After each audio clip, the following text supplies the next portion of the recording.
Covid के दौरान बार बार मैं कौम को कहता था, ये आवाज़ आ रही है, कि आप लोगों ने घबराना नहीं है और आपस में एक दूसरे का ख्याल करो। और अब ये तुम देखो कि तुम्हारा माल, तुम्हारी ताकतें, तुम्हारी फौजें, सारी दुनिया की पूरी इंसानियत उस वक़्त परेशान थी। तो उस वक़्त तो इनको डॉक्टर या शिफा बाँटने वाले बड़े ज़रूरी थे। इनका जो दिलों का मर्ज़ था, वो इनके सामने नाच रहा था। और बड़े-बड़े खुदाओं को खुदा याद आ गया।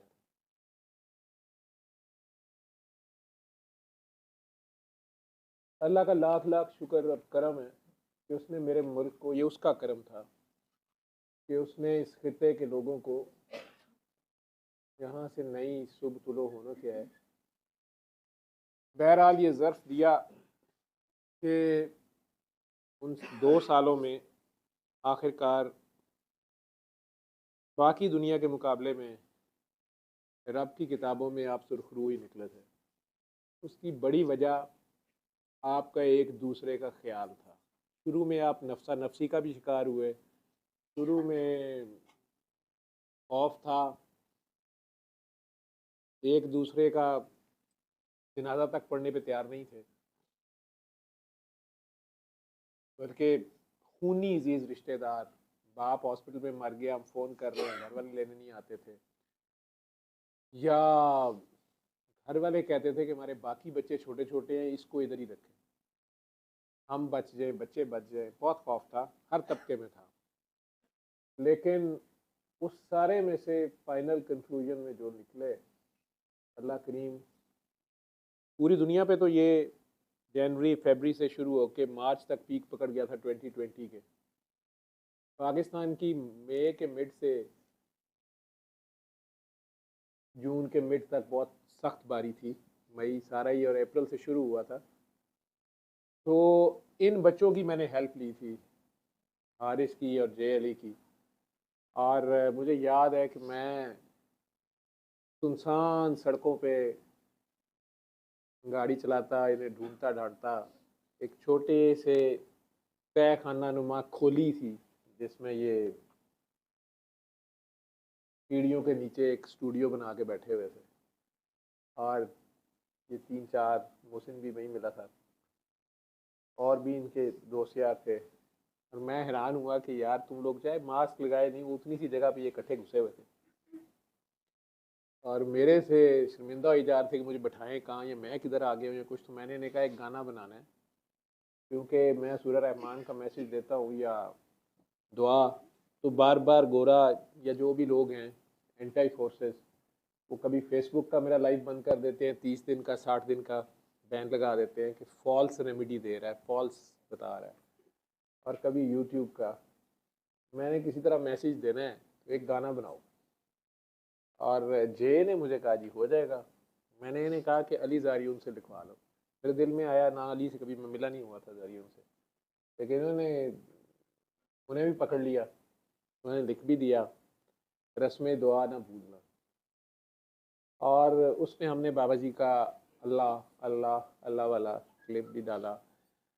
वो आज भी यूट्यूब पे मौजूद है। किसी न किसी तरह वो भी हमने चला दिया। इन बच्चों ने वो बनाया, कंपोज किया। और उसी मुश्किल वक्त में उस तरीके से भी मैसेज चला गया।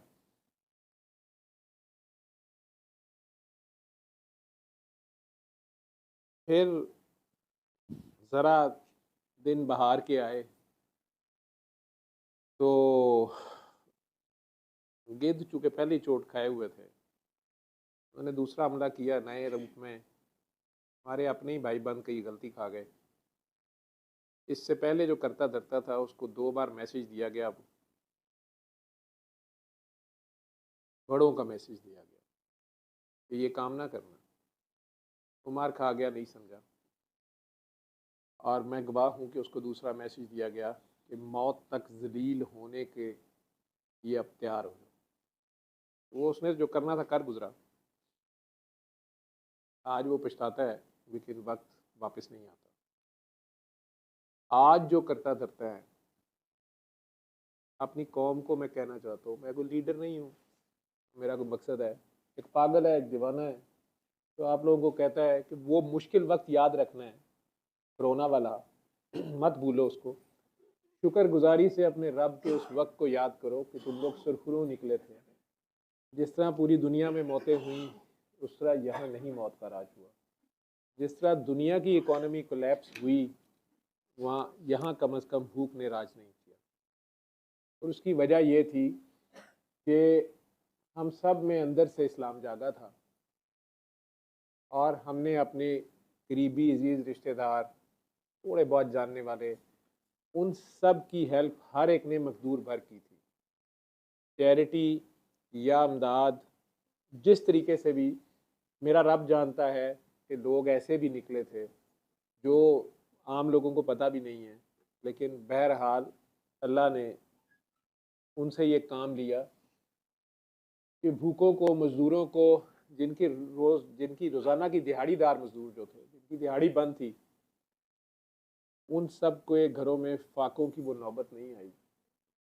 ग़ज़वा बदर के शहीदों की तरह याद रखा करो कि जो पानी के लिए पुकार तो रहे थे, लेकिन पानी के कटोरे को मुंह नहीं लगाते थे, दूसरे की आवाज़ सुन के कहते थे पहले उसको दो। मैंने ये जज्बा उस दौरान देखा था। दुनिया के करता धरता जंग मुसल्लत करना चाह रहे हैं, क्योंकि खुद वो खोखले हैं, तबाह हो चुके हैं। उन्होंने आज तक कोई जंग अपने बॉर्डरों में नहीं लड़ी। वो हमेशा दूसरी कौमों को लड़ा के और दूसरे बॉर्डरों पे जाके जंग छेड़ के वहाँ से इकॉनमी अपनी चलाते हैं। लेकिन ये हरबा भी अब पुराना हो गया है। तो ये एक जंग मुसल्लत करना चाह रहे हैं। आने वाले वक्त का जो देखा जा रहा है, नज़र आ रहा है, ज़्यादातर हुक्मरान दूर अंदेश नहीं बैठे हुए। उन्हें ये तक नहीं पता कि उन्हें कहाँ पर फंसाया या लुभाया या ले जाया जा रहा है। शायद शैतानी चाल चलने वाले अपनी चाल में कामयाब हो जाएं और जंग मुसल्लत कर दें। अल्लाह के करम से इस मुल्क तक जंग ना भी आए, लेकिन उसके फाइनेंशियल, उसके मुआशी इम्पेक्ट तो ज़रूर आएंगे।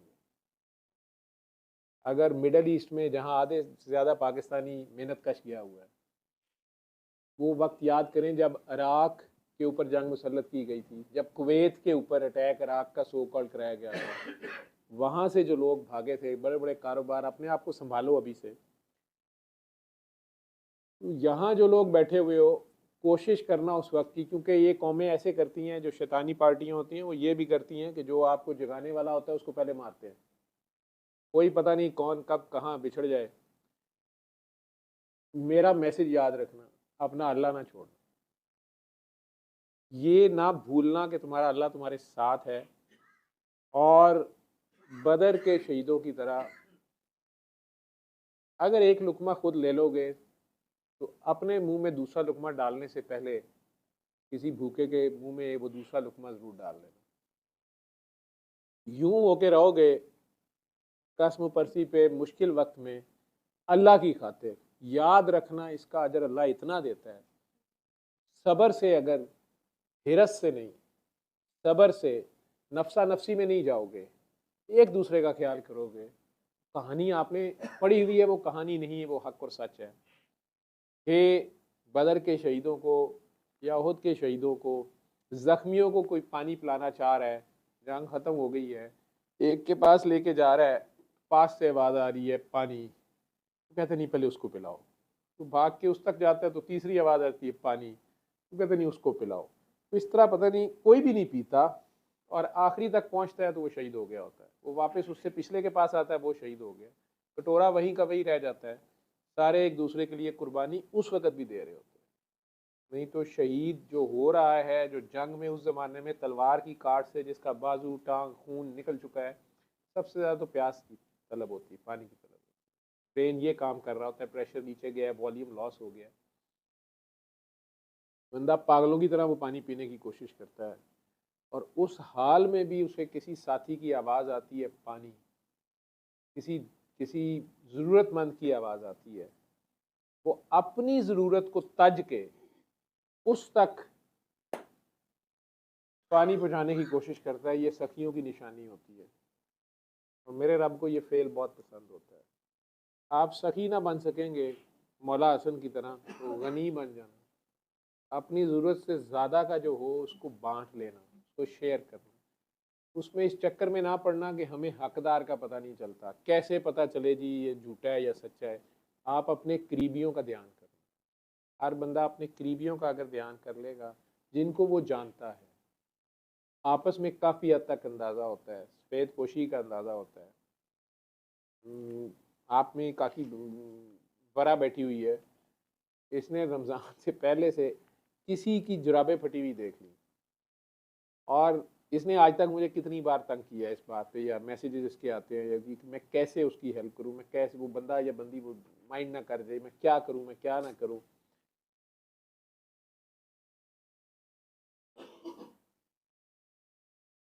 लेकिन अल्लाह ने इसके हाथ से कोई काम लेना था, वो ले लिया, या इसने मेरे तक पहुंचा दी। अगर इसकी नज़र पड़ गई,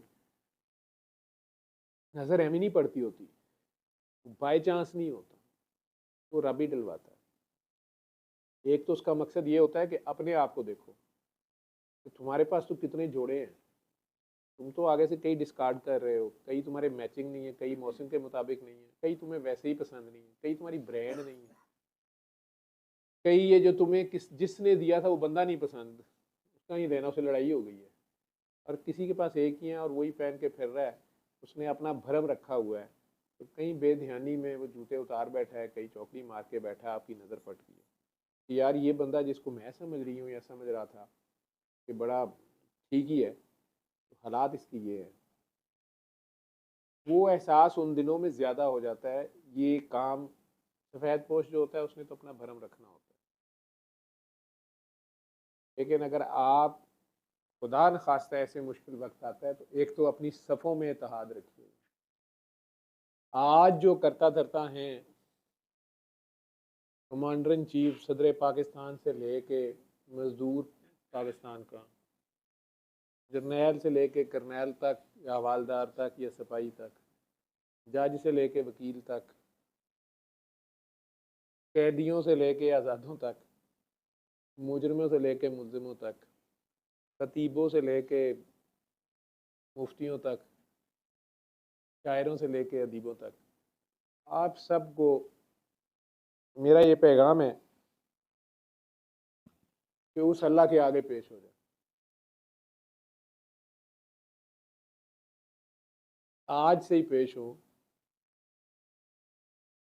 उससे खैर मांगे, करम मांगे, फजल मांगे, रहम मांगे, बरकत मांगे, मगफरत मांगे, इज्जत मांगे। मैं किसी वजह से कह रहा हूँ, मेरा पैगाम आप में से जो जो जहाँ तक पहुँचा सकता है, हुकूमती ऐवानों तक पहुँचा सकता है, जेल के अंदर पहुँचा सकता है या बाहर पहुँचा सकता है, इस बहस को अब छोड़ दो किसका कसूर था किसका नहीं था। एक हो जाओ, एक अल्लाह के पीछे एक हो जाओ। फ़ज़ा तुम्हारे सरों पे खेल रही है, अन करीब मेरे लफ्ज़ तुम्हें खुल जाएंगे। ये किसी दीवाने की, पागल की बातें हैं, अल्लाह करे कि ऐसा ना हो, लेकिन मैं जानता हूँ मेरा रब अपने कानून बदलता नहीं है, उसके असूल किसी के लिए नहीं थे। पर्टिकुलरली तुम्हारे सरों पे कज़ा खेल रही है, मरने से 5 मिनट पहले भी, जब तुम्हें अपनी मौत से बेखबर हो, तौबा कर लो, माफ़ी मांग लो। मेरे से नहीं, उससे नहीं, इससे नहीं, उससे माफ़ी मांग लो। वो तुम्हारे से भी 70 माओं से ज़्यादा प्यार करता है।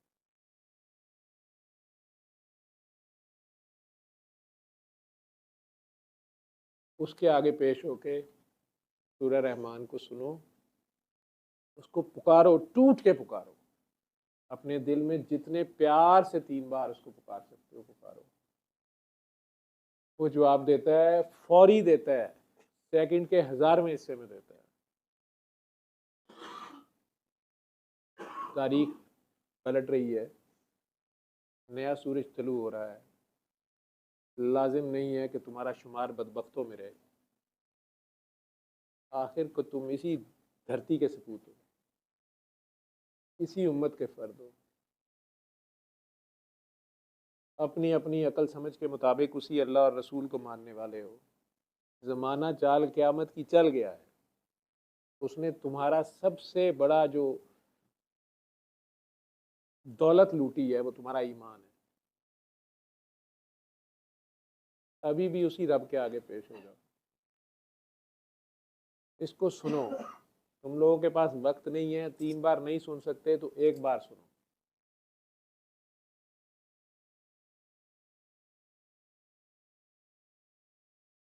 अभी सुनो। सूरह रहमान है तुम्हारे पास, इसको 2 मिनट के लिए लगाओ, आंखें बंद करो, जहां जहां बैठे हुए हो। जब भी मेरा मैसेज तुम्हारे तक पहुंचे, ये सारी बात उसी की हो रही है, लेकिन शायद कि तेरे दिल में उतर जाए मेरी बात। मैंने तुम में से किसी को फर कुरान पढ़ते और सुनाते देखा है, उसकी एक एक हर्फ को हिज्जे तोड़ तोड़ के समझाते देखा है, लेकिन इस तरह कुरान की समझ का दावेदार शिमर भी था। इस तरह कुरान की समझ रख लेने के बावजूद मुसलमान जंग जमल पे मजबूर हो गए थे। उनमें भी सारे हाफिज दोनों तरफ से शहीद हुए थे। वो सब कुरान को जानते थे, लेकिन अली को नहीं पहचानते थे।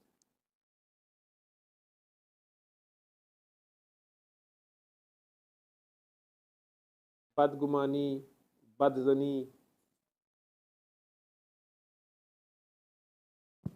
फितना परवरी और कीना परवरी, तासुब, अना परस्ती,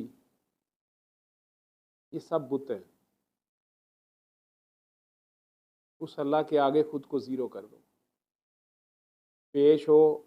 अगर तुम्हें रास्ता नहीं मिल रहा, तुम किसी भी वजह से ब्लैक मेल हो रहे हो या वाइट मेल हो रहे हो, वाइट हाउस से हो रहे हो या ग्रीन हाउस से हो रहे हो, जहाँ से भी हो रहे हो, तुम्हें पता है मैं क्या कह रहा हूँ। उसके आगे पेश होकर देखो, मेरे शहनशाहों का शहनशाह, तुम उसके आगे पेश होकर देखो। देखो पाजी पलटती कैसी है। आज के दिन तक जिल्लत, रुसवाई, बदबख्ती तुम्हारा मुकद्दर है। ये मेरे मौला के अल्फाज है, मेरे नहीं है।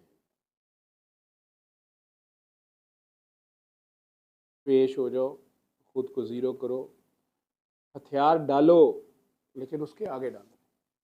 उसके आगे सरेंडर कर दो, तुम्हें किसी के आगे सरेंडर की ज़रूरत नहीं पड़ेगी।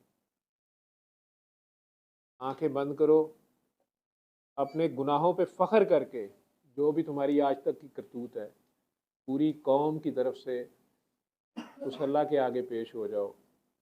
आंखें बंद करो, अपने आप के अंदर झांको, अपने सांसों में देखो कौन है, अपने दिल की धड़कनों में देखो कौन है, अपने लू लू में महसूस तो करो कौन है। वो हाजिर है, नाजिर है, मौजूद है, देख रहा है, सुन रहा है। वो गाफिल नहीं है, तुम गाफिल हो, हम गाफिल हैं। खुद को पेश करो उसके आगे।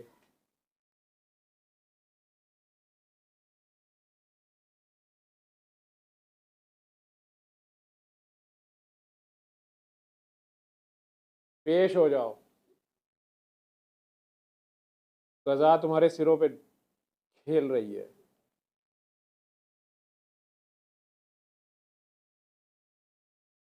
अगर अभी भी तौबा कर लोगे,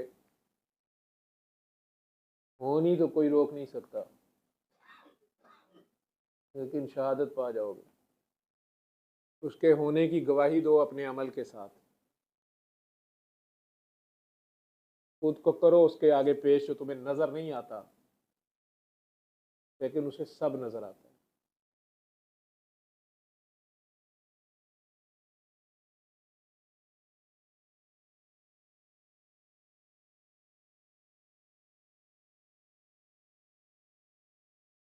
कुछ छुपाने की जरूरत नहीं है कि उससे कुछ छुपा हुआ नहीं है। जो कुछ तुम्हारे पास है लेके उसके आगे पेश हो। अपने कारनामे, अपने गोरे करतूत, अपने काले करतूत,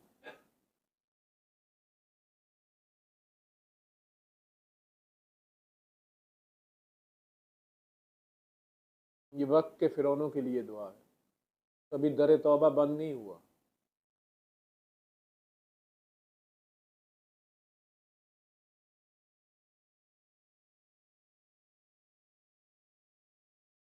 अल्लाह अल्लाह अल्लाह।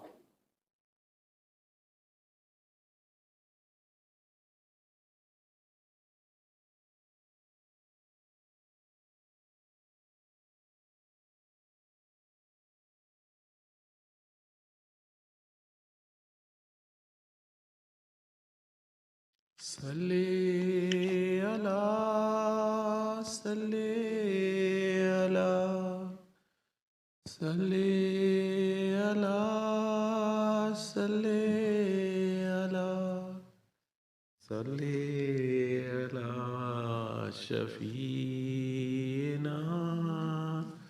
सल्ले अला